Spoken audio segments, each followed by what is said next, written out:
I want to take a few minutes to talk really quick about finger exercises. Um, the whole point of doing finger exercises and scales and all that good stuff. Um, Now, not that any of that, you have to do any of that at all to be a guitar player on a worship team. It helps, but you don't have to. Um, and a lot of guys don't have the time to do those kind of things. But one of the one of my core beliefs as a guitar player is I want to be good enough at playing that I'm not thinking about the guitar when I'm leading worship. And I've got enough to think about where the mic is, how I'm holding the pick, do I know this chord, is that a new song, what's that distraction over there, is the words right, is the drummer on? There's a million distractions when you're playing guitar and leading worship, and I really want this to not be a distraction. I don't want to be thinking, here comes that B7 chord I can't play. There it is. Okay, good, I got past it. Whew! Forgot the word, that I was trying to sing, but I got the chord right. For me, I want to make guitar second nature. It has become to me like breathing. I'm not thinking about it. I'm not worried about it. When I'm in that worship place, I'm just playing. I'm not thinking about it. And part of getting to that place is knowing that my hands will do what I want them to. And that's really kind of the point for me of any kind of scales or dexterity strengthening exercises, is to be able to get my fingers to do what I want when I want them to do it. Having said all of that, there's a million other benefits for scales and finger exercises, but the chief among them for me is that I don't want to be thinking about what I'm playing. I want my fingers to go where I want them to go. And part of the process of doing that, getting your fingers to do that, is to kind of challenge them and push them a little bit. But in order to get there, one of the struggles a lot of beginning guitar players have is they can't quite get their fingers to do, what they want them to do. So when you're trying to learn chords, you spend all that energy trying to get your fingers in the right place, and it hurts, and it's ugly, and it sounds bad. So part of the beginning of learning the guitar for me was not only learning chords, but also learning how to make my fingers do things. Very early on, a bass player friend of mine named Corey Carlton from Indianapolis. Hi, Corey.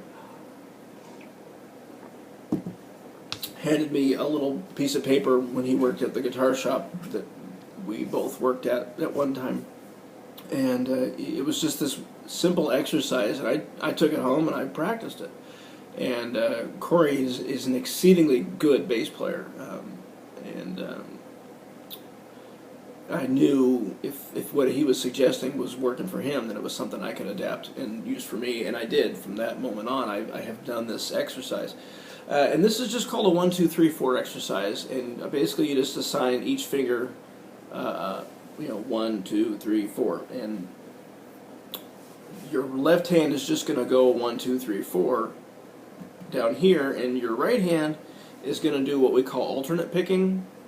If you're a guitar player, and if you're a bass player, you can use this 1, 2, 1, 2, 1, 2, which also develops that ability. So anyway, basically I'm going to start down here on the 7th fret on the low E string, which is the note B, and I'm just going to put my index finger down and play down pick. And then I'm going to add is the key, not put, but add my second finger. And I'm going to leave those two down and add the third finger with a down pick. And then I'm going to add the pinky with an up pick. So again, it's very simple. 1, 2, 3, 4. And that's really the whole thing. You can do this on one string all day long.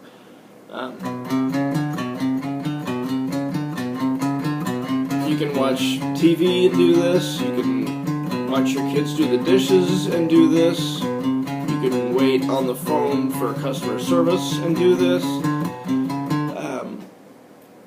And that will, just doing that, and I must emphasize, doing this with a metronome is a huge benefit as well. Just a simple click or tap your foot on the floor or something, but just get a pulse going. And it doesn't have to be fast. The idea is to make your fingers go where you want them to go. Now later on you can get crazy and do like a 1, 3, 2, 4 or 2, 4, 1, 3.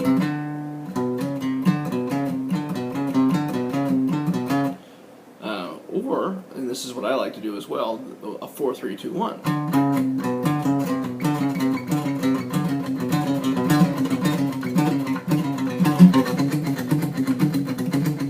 You see it gets messy, you get faster. So that's just one aspect of this. It's just a 1, 2, 3, 4. I start higher up on the neck. When I do this,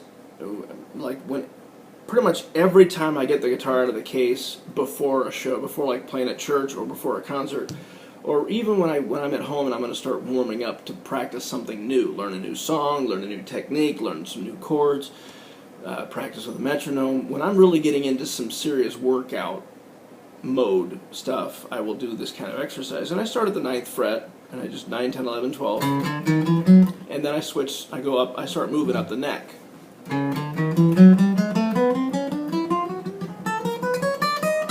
And then I get there, and I do it backwards.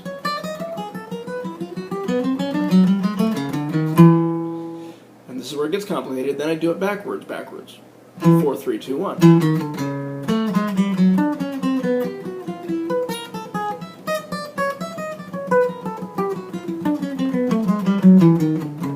So that's it. There's 4. You can do it up and across. You can do it up and backwards. Now I'm just playing it fast just to get the idea out. I don't start fast because at 8 o'clock in the morning on a Sunday and I haven't had enough sleep and I'm tired, my hands are cold. My hands aren't moving fast, so I'm doing it slow.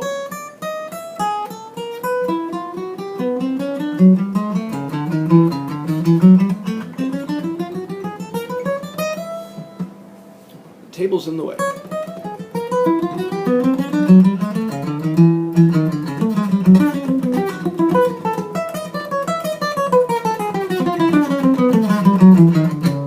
And then, so I do it that way, and then I'll move down 2 frets. And so on, and then I come all the way back down.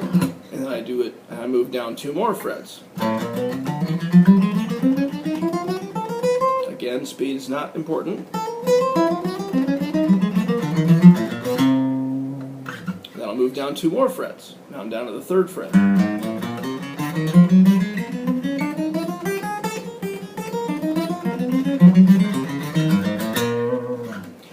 And then finally, I'll get down to the 1st fret.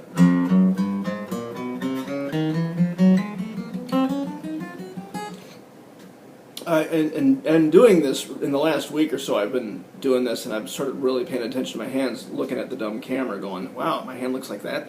I notice when I'm doing this, when I get to there, this finger's always flat,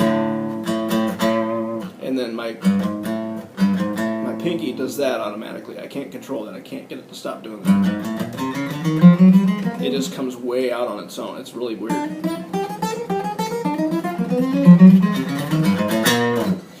The pinky and the ring finger share a tendon. That's my understanding. And that's why your pinky is traditionally very weak. You watch a lot of really good blues players, and they almost never use their pinky. You watch metal shredders, and they're using their pinky all the time. It's just an interesting thing about guitar players. Some people just will get away forever without ever using their pinky. You get into the shredders, and they're using their pinky. Just interesting. So strengthening your hands, strengthening your pinky, strengthening your digits, making sure that they can do things what you want to in time. Because that's key, is getting this coordinated with what's going on here. Because, this whole time I'm just going down, up, down, up, down, up, down, up, down, up, down, up, down, up, down, up, down, up, down, up, down. So for some fun variations on this, and this is from the I stole this from John Petrucci from Dream Theaters. Rock Discipline. He does this, and this is sweep picking, really slow for guitar players. But I'll start at the 9th fret on the G string, D string, and then you stair step it, and then you go backwards.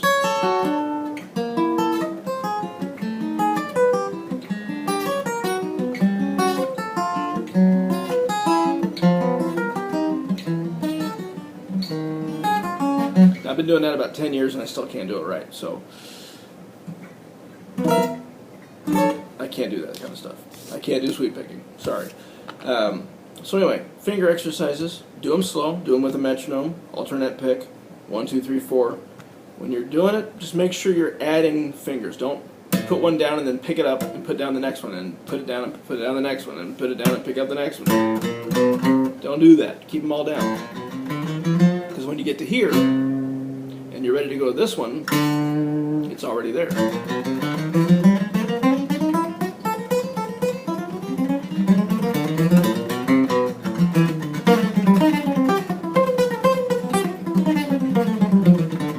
Yes, I'm going to put this crazy, stupid, ugly video on YouTube, and I don't care. I'm not a perfect player. Have a good day.